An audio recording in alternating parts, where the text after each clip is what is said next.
Okay, I want you to just picture a standard hospital hallway for a second. It's sterile, the lights are fluorescent and humming, and you have that distinct smell of antiseptic. Right, the temple of science. Exactly. It is the absolute temple of modern empirical science. Yeah.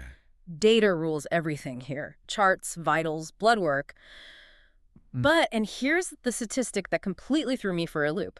If you stop 10 doctors in that hallway, 7 of them believe in miracles. It's a staggering number, isn't it? It's unbelievable. According to the research we're looking at, over 70% of physicians believe in religion and miracles.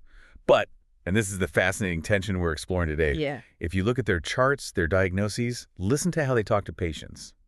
That belief is almost invisible. It's like there's a huge firewall between their personal faith and their professional practice. That firewall, that disconnection is exactly where we're starting this deep dive. We are unpacking a book that dropped late in 2025 called The Miracles Among Us, How God's Grace Plays a Role in Healing. It's by Dr. Marc Siegel. And we should say who he is. Yes. I think it's really important to frame who he is right off the bat, because this isn't, a crystal healer from Sedona giving us advice. Far from it. Oh. No. Siegel is a heavyweight in the medical community. He's a senior medical analyst, a professor at NYU Langone Health. So, the establishment. Deeply embedded in the establishment of Western medicine, and that's what gives this book its teeth. He isn't trying to dismantle science. He's not saying we should stop taking antibiotics. He's trying to expand science. He's arguing for a convergence, a point where biological science, human intuition, and faith all sort of crash into each other. And that is our mission today. We are not here to debate theology or decide which religion is right. Nope. We're here to see if we can understand the argument that what we call miracles might just be, science we haven't built a measuring stick for yet. Because I have to say, the stories in this stack... Oh, they're incredible. They are absolutely wild. We have surgeries guided by YouTube, prophetic dreams, cracked religious scrolls diagnosing heart defects. It's a lot. It sounds like science fiction or maybe magical realism, but Siegel frames it all as medical reality that we've just been trained to ignore. He really wants to shift the philosophy of the doctor from being a deity, The one in total control. The one in total control of life and death, to being more of a witness. Okay, let's dig into that. But first, we need to define our terms. When I hear miracle, I think, parting the Red Sea. Unwanted to wine, sure. Yeah, but Siegel has a more nuanced definition for the medical context, doesn't he? He does, and this is a really crucial concept for us to grasp. He distinguishes between the lightning bolt miracle, which is a suspension of natural law, and what he calls the soft miracle. A soft miracle. A soft miracle isn't magic. It's a profound convergence. It's when expert medical care, the patient's own resilience, and a whole series of highly unlikely, coincidences or providence all line up perfectly. So it's not one impossible thing happening. It's 100 improbable things all happening in just the right sequence. Precisely. The outcome is something that statistically just shouldn't happen. And the book points out that doctors see this all the time. The tumor that shrinks for no reason. The patient who wakes up when every monitor says they shouldn't. And usually in medicine, those are just, they're outliers. You say, we got lucky, or the data must be wrong. Right. You dismiss it. Siegel says, no, lean into that mystery. Yeah. That's actually part of the medicine. Okay, let's test this framework with one of the case studies, because the Rabbit and the Carpenter sounds like the setup to a joke. It does. But is one of the most intense stories in the stack. It really is, and it's a perfect example of this idea of intuition as a diagnostic tool. Okay. So the setup is simple. You have a carpenter and his wife, 3 kids. Okay. The third child, just an infant, is just fading. There's no clear diagnosis. The doctors are shrugging, running tests, but the parents just know something is fundamentally wrong. Which is just a nightmare scenario for any parent, that feeling of helplessness. Totally. So the carpenter goes to his spiritual advisor, his rabbi, the Rebbe, for advice. And this is where the convergence gets really interesting. The rabbi doesn't just offer a prayer. No. He gives them a task. He tells the carpenter to go home and inspect his mezuzah. And maybe we should explain what that is for anyone who doesn't know. Yeah, good point. A mezuzah is this. It's a small case, and it contains a sacred scroll that's affixed to the doorposts of Jewish homes. A protective, spiritual object. Exactly. So the carpenter goes home, takes this thing off the doorframe, opens it up, and he finds a physical defect on the scroll inside. He finds a crack. Specifically, a crack in the drawing of a figure on the scroll, right where the heart of the figure would be. A crack in the heart. So he runs back to the rabbi. And the rabbi connects the dots immediately. He says, check the child's heart. Now, you have to pause there. Think about that in a modern medical context. Oh, yeah. You walk into a pediatric cardiologist's office and say, my spiritual leader found a crack in a scroll on my door, so I need you to run an echo on my baby's heart. You get laughed out of the building. Yeah. Or, I don't know, referred to as a psychiatrist. It sounds completely irrational. But they did it. They found a cardiologist who was willing to look. And what happens? Defying the previous lack of a diagnosis, they find a hole in the infant's heart. Wow. But that wasn't even the end of the hurdle. Not at all. The diagnosis was just step one. Because the baby was only 3 months old. Too young. The standard of care, the science, said he was too small for surgery. The risk was too high, so the doctors refused to operate, even though the rabbi was insisting that they had to. They were at a total stalemate. And then the soft miracle mechanics kick in. The baby goes into cardiac arrest. Oh, man. A nearly fatal event. But that crisis forced the doctor's hands. They had to operate immediately to save the child. If they had waited or if they hadn't even known about the heart defect because of the mezuzah, the baby would have died right there. He likely would have. So the baby lived, and when you look at this through Siegel's lens, you can't really separate the parts. You needed the spiritual intuition to find the problem. You needed the high-tech surgery to fix the problem. And you needed the terrible coincidence of the cardiac arrest to force the timing. It completely challenges the binary thinking that you have to choose between prayer and medicine. In this case, neither would have worked alone. It was the convergence. Siegel calls this synchronicity, where spiritual insight bridges the gap to a biological intervention. That theme of bridging gaps, I mean, it shows up literally in the next story about the missionary in Sudan. This one brings in technology, which I really did not expect. No, it's a surprising turn. This is the story of a medical missionary. He's working with extremely limited resources in Sudan. He's out there pretty much alone. And he's faced with this challenge. And a huge one. He's presented with a young girl who has a complex cancer that requires a very specific, very technical surgery. A surgery he's likely never performed, or at least not in years, and certainly not in that kind of environment. Right, and he's totally isolated. No team of specialists down the hall to consult with.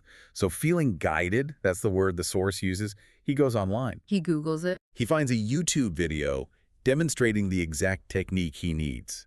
Which, let's be honest, is how most of us fix a leaky faucet. Sure. But for life-saving cancer surgery, that feels incredibly precarious. Well, here's the kicker.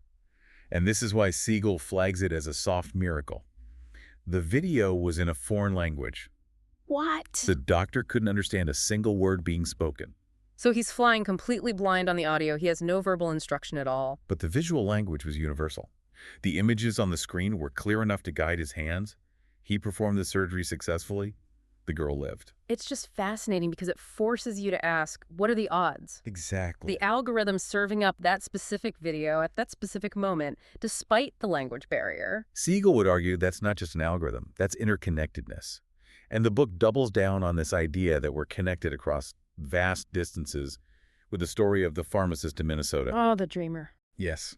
This pharmacist has what the book calls a visionary dream. It's an intense, intuitive experience during sleep. And that dream provided specific information that ended up saving a young life all the way over in Ethiopia. This starts to touch on what, a physicist might call non-locality, right? The idea that particles, or in this case, people, can be connected in ways that space and distance don't seem to matter. That's a great way to put it. Siegel is suggesting that consciousness might function a bit like quantum entanglement. Just because two people are on different continents doesn't mean they aren't influencing each other. And while that sounds esoteric. A little out there. A little out there, yeah. He grounds it by showing it happens in high-profile cases, too. It's not just obscure stories from remote villages. Right. The book brings up Brett Baer, the Fox News anchor, and Damar Hamlin, the NFL player. Both are critical examples. With Brett Baer and his wife, Amy, they were navigating their son Paul's really complex congenital heart disease. Siegel uses their story to highlight resilience. It wasn't just the surgeon's scalpel. It was the family's strength and hope working in tandem with the medical expertise. And Damar Hamlin, I think the whole world stopped when that happened. Monday Night Football, prime time, he goes into cardiac arrest right on the field. That was such a pivotal cultural moment for this whole topic. You had millions of people watching it live. Siegel frames Hamlin's survival and a testament to two things. First, obviously the expert, immediate care. The trainers were heroes. Absolute heroes. They did everything right medically.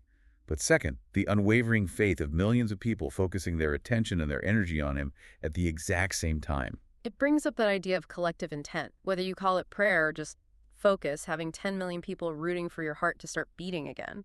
Siegel suggests that actually matters. It shifts the environment. And this transitions us perfectly into the why. Because up until now, we've told some great stories. But Dr. Siegel is a man of science.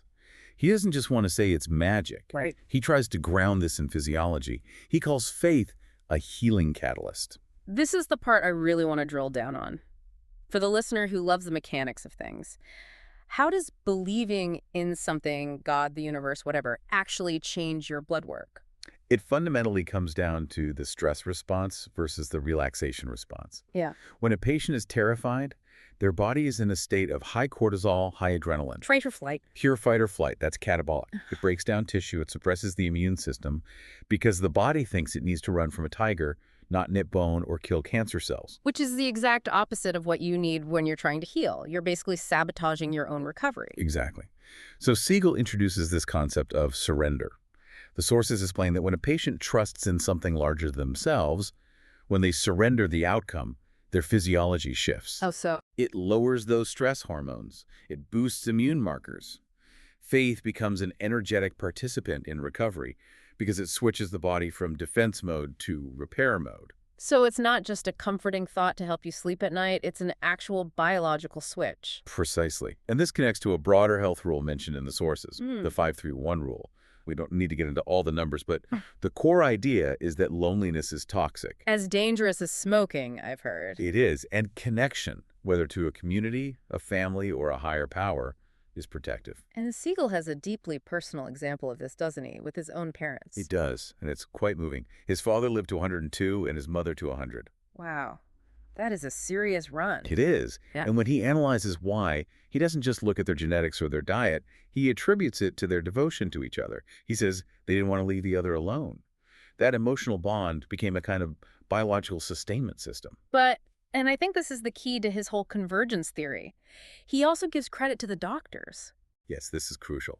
He says the physicians participated by keeping them going down a lane to survival. They didn't look at a 98-year-old and say, well, look at the actuarial tables, let's not bother. They didn't write them off. They treated them with hope. And that distinction between treating a statistic and treating a human with a purpose, that leads us to the biggest philosophical shift the book calls for, this concept of the doctor as witness. This is the challenge to the medical establishment. For a long time, the medical model has been, somewhat authoritarian. The doctor is the expert, the mechanic, the one who knows what's possible. The doctor as deity model. I have the degree, I have the chart, I will tell you your fate. Right. Siegel is calling for scientific humility. He's saying doctors need to admit that their data, as essential as it is, doesn't capture the whole picture. So instead of being the absolute authority, the doctor becomes a witness to the mystery and a facilitator of the process. That changes the conversation in the exam room completely. It's less, I'm going to fix you, and more, I'm going to help you heal, and we're going to see what's possible together. And that opens the door to hope.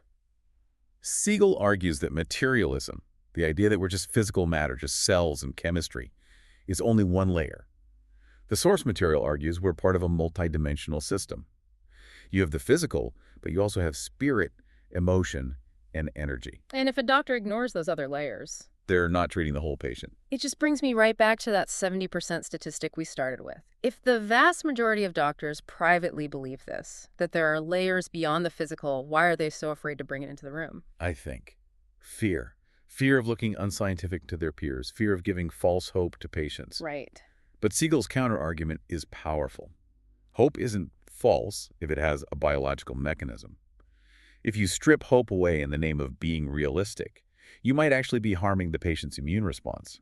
You're practically ensuring the bad outcome by removing the catalyst. That's a heavy realization. It implies that bedside manner isn't just about being nice. No. It's a clinical tool. Absolutely. And what stands out to me is that this book isn't an attack on science. It's more like, think of science as the hardware. Right. You need the hardware to be top-notch. You need the surgery, the meds, the training.